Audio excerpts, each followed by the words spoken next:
ISF সমর্থক তৃণমূলে যোগ দিয়েছে বলে খবর। দেখুন, কথা রাখেননি এরকমটা অভিযোগ। ব্যাপারটা হচ্ছে কুমিরের বাচ্চার গল্প আছে, আমরা সবাই জানি। একটা বাচ্চাকে বারবার দেখানো হচ্ছে। তারপরেও বলবো আমি আপনাদের কথা আপনাদেরকে বলবো, আইএসএফ ছেড়ে যারা যাচ্ছে বা যাদেরকে নিয়ে যাওয়া হচ্ছে, হয়তো 2-4 জন যেতে পারে, এই 100 জন বলছে 2-4 জন যেতে পারে, যে 2-4 জনও গিয়েছে সেটাও আমাদের ভোটার। কি হচ্ছে জানেন, যে ব্যবসা করে, বাণিজ্য করে, ভ্যান চালায়, টোটো চালায়, রিক্সা চালায়, স্ট্যান্ডে দাঁড়াতে দেবে না, মারধর করবে বা কাজ কেড়ে নিচ্ছে। ফলে তারা রুটির কথা ভেবে তারা আজকে তৃণমূলের ঝান্ডা ধরছে, কিন্তু দিনের শেষে ভোটটা আইএসএফের পক্ষেই আসবে। কালকে অভিষেক বন্দ্যোপাধ্যায় এখানে প্রশাসনিক সভার জন্য আসছেন, তার ঠিক আগের দিনে আপনার এই সভা, এটা কি নির্বাচনী প্রচারও শুরু হয়ে গেল? দেখুন, অভিষেক বাবু কবে আসবেন না আসবেন তার এটা নির্বাচনী ক্ষেত্রে তিনি 24 ঘন্টা থাকবেন, তার একান্ত ব্যক্তিগত ব্যাপার। তার জন্য আমাকে আগের দিনে করতে হবে এরকম ব্যাপার নয়। এর আগে আমার করার ছিল, তা সেই সময় আমার একটা সমস্যা হয়েছিল, আমাদের লোকাল নেতৃত্বের উপর একটা আক্রমণ নেমেছিল। যদিও গতকালকেও আক্রমণ নামিয়েছে, আমাদের টোটো ফোটো এখনও নাকি তারা আছে, এখনও উদ্ধার করতে পারেনি, পুলিশকে জানিয়েছে, আশা করবে উদ্ধার করবে। তারপরেও বলবো, অভিষেক বাবুর কম্পেয়ার করার জন্য নয়, আমরা এখান থেকে কন্টেস্ট করবো বলে আপনারা জানেন, আমি জানিয়েছি। তার প্রস্তুতি অবশ্যই আজ থেকে যদি মনে করেন তা আপনার বলতে পারেন, আজ থেকে প্রস্তুতি নিলাম আমরা। কন্টেস্ট বলতে আপনি কি কন্টেস্ট করছেন? করা হচ্ছে বা বলা হচ্ছে যে আপনি ভোট কেটে বিজেপিকে সুবিধা করে দেবেন। দেখুন, এই ক্যাসেট আর বাংলার মানুষ খাবে না। এটা 2019-এ বাজিয়েছিল, 2021-এ বাজিয়েছে, 2000 পঞ্চায়েত নির্বাচনে বাজানোর চেষ্টা করেছিল, 2024-এ বাজাচ্ছে। ব্যাপারটা হচ্ছে, যদি ও কথাই বলেন তাহলে তৃণমূলকে ভোট দিয়ে তাহলে লাভটা কি হচ্ছে? সিএ এর বিরুদ্ধে যখন ভোটাভুটি হচ্ছিল, অভিষেক বাবু কোথায় ছিলেন? তৃণমূলের 7টা এমপি সেখানে অনুপস্থিত ছিল, এবং কতজন ভোট দেয়নি সে ডেটাটা তুললেও তো বোঝা যাবে। বাংলার মানুষ বুঝতে পেরে গিয়েছে। বরঞ্চ আজকের ডেটা বলছে, তৃণমূলের যে অবস্থা, যে জায়গায় পৌঁছেছে, তৃণমূল বরঞ্চ ভোট কেটে বিজেপিকে সুবিধা করবে। আমার মনে হয় অভিষেক বাবুর কাজ হবে সত্যিকারের অর্থে যদি হয়, বা তৃণমূলের এই 2024 নির্বাচনে বিভিন্ন জায়গা থেকে তাদের কন্টেস্ট করা বন্ধ করতে বলুন, আমরা বিজেপির বিরুদ্ধে লড়াই করি, বিজেপিকে পরাস্ত করি, আমাদেরকে সুযোগ করে দিই। আপনি ডায়মন্ড হারবার থেকে নির্বাচনে লড়বেন, তারপরে কি কোথাও দেখা যাচ্ছে অভিষেক বাবু অনেক বেশি ডায়মন্ড হারবার কেন্দ্রিক হয়ে যাচ্ছেন?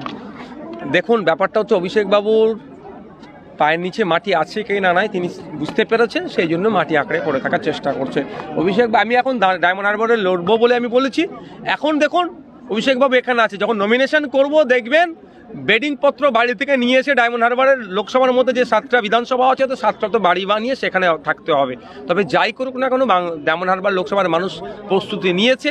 এই দুর্নীতিগ্রস্তদের হাত থেকে ডায়মন্ড হারবারকে মুক্তি দিতে হবে, এবং এই অনুন্নত করে রেখেছে মডেলের নামে যেভাবে শোষণ করেছে তার হাত থেকে মুক্তি দিতে হবে, সেজন্য এরা প্রস্তুত নিয়েছে। বলছি, বামেরা তো আপনাকে আগেই সমর্থন করেছে, আর শুভেন্দু অধিকারী সম্মতিসূচক কথাও বলেছেন, সেই জন্য কি এই ভাবনা ভাবছেন? দেখুন, শুভেন্দু অধিকারী কি করবে সেটা নিয়ে ভাবে পাই না। শুভেন্দু অধিকারী, আমি বলবো একটাই, তৃণমূল আর বিজেপি ঠিক করুক সেকেন্ড আর থার্ড কে হবে, ওদের মধ্যে বোঝাপড়া করে নিক। ডায়মন্ড হারবারে 1 নম্বর ফার্স্ট পজিশনে হিসেবে আসছে, সেকেন্ড আর থার্ড কে হবে ওরা নিজের মধ্যে আলোচনা করে নিক, ওদের বলতে পারবো।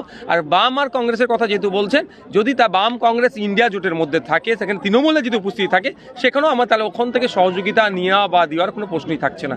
নীতিশ কুমার ইন্ডিয়া জোট ছেড়ে এনডিএতে জয়েন করলেন, এবং ইন্ডিয়া জোট কার্যত দেখা যাচ্ছে বারবার ভাঙার মুখে। আমি ইতিপূর্বে বলেছিলাম, INDI যে জোট হয়েছে, শেষ পর্যন্ত কতজন থাকে, কতজন বেরিয়ে চলে আসে, সেটা দেখার বিষয়। আমাদের রাজ্যের মাননীয় মুখ্যমন্ত্রীর শেষ পর্যন্ত অবস্থান কোথায় গিয়ে দাঁড়ায়, সেটা এখন দেখার বিষয়। আর নীতিশ কুমার তো বারবারই সবসময় পাল্টিবাজি করেছেন, ওনার প্রতি ভরসা রাখা, কেউ যদি ভরসা রাখে, আমার মনে হয় ভুল ভরসার জায়গায় রেখেছিল। INDA জোট ভাঙার পেছনে মমতা বন্দ্যোপাধ্যায় কতটা দায়ী, আপনি কি বলবেন?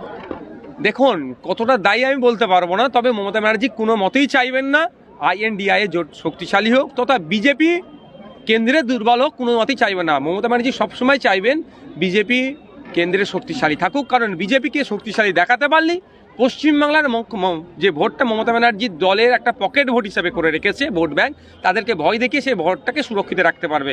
এখন ভয় দেখাতে পারছে না, সেই ভোটটা বেরিয়ে যাচ্ছে, ফলে সে হেনতেন প্রকারে বিজেপিকে আরো বেশি কিভাবে শক্তিশালী করা যায় তার চেষ্টা মধ্যখান থেকে করছে।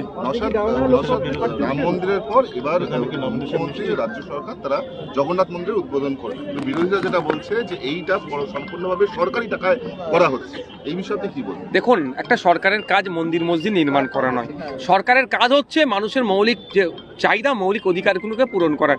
মৌলিক অধিকারগুলোকে পূরণ করতে সরকার ব্যর্থ হয়েছে। যে প্রতিশ্রুতিগুলো দিয়েছিল, সেই প্রতিশ্রুতিগুলো পূরণে ব্যর্থ হয়েছে। একদিকে বলেছিল 2 কোটি চাকরি, 15 লক্ষ টাকা, এইদিকে ডবল চাকরি, সাচার কমিটির সুপারিশ থেকে শুরু করে যে অঙ্গীকারবদ্ধগুলো হয়েছিলেন 6 মাসের মধ্যে শিল্প করে দেবো, ক্ষমতায় আসলে সরকারি সমরে দিয়ে দেবো, সবেতে ব্যর্থ হয়েছে। ফলে মানুষের মাইন্ডকে ডাইভার্ট করার জন্য, ধর্মীয় আবেগকে কাজে লাগানোর জন্য কেউ রাম মন্দির করছে তো কেউ জগন্নাথ মন্দির করছে। আমি দুজনের উদ্দেশ্যেই বলি, মানুষ আজকে খেতে পাচ্ছে না। ক্ষুধার সূচকে আজকে 116 র্যাঙ্কে আমাদের প্রায় দেশ চলে গিয়েছে। ক্ষুধা কিভাবে নিবারণ করা যায় তার চেষ্টা সরকারকে করা দরকার। মাথার উপরে ছাদ নাই, উনি ওইদিকে মন্দিরের গল্প শোনাচ্ছেন। এতে মানুষ খাবে না। যাই করুন না কেন, মানুষ এদের বিপক্ষে ভোট দেবে। আপনি কি দাঁড়ানো লোকসভা কেন্দ্র থেকে দাঁড়াচ্ছেন? আমি তো আমার ইচ্ছা পোষণ করেছি যে আমি দাঁড়াতে চাইছি, ওদের অনুমোদনের অপেক্ষায় আছি। গতকাল থেকে এই সভা বানচাল করার পরিকল্পনা, একাধিক মানুষকে মারধর করা হচ্ছে, এখনো পর্যন্ত আপনাদের একটা অটো নাকি উদ্ধার করতে। দেখুন, এটা হচ্ছে তৃণমূল কংগ্রেসের কালচার। এটা কালচারের মধ্যে পরিণত হয়েছে। এটা ওদের কালচার। তবে এই বেশি দিন রাখবো না, এটাকে আইনের মাধ্যমে শেষ করবো। ভয় থেকে কি চমকে রাখতে পারবে? চমকে ধমকে আইএসএফকে রাখা যায় না। তৃণমূল থেকে কোনো সময় যদি আপনাকে বার্তা দেয় তৃণমূলের সঙ্গে যোগ সজসে এই দলে মানে নির্বাচনের লড়াই, এরকম কোনো প্রস্তাব আসলে আপনি কি গ্রহণ করবেন? দারুণ প্রশ্ন করেছেন। প্রথম কথা হচ্ছে ওই এদের সাহসটা হয়ে উঠবে না আমাদেরকে এই বার্তাটা দেওয়ার। কারণ আমরা চোরের বিরুদ্ধে লড়াই, আর ওরা চোর। মানে দু প্রান্তে আমরা বসবাস করছি। সুতরাং একসাথে হওয়ার কোনো প্রশ্ন আছে। 2 মিনিট একটা 1-to-1 আপনার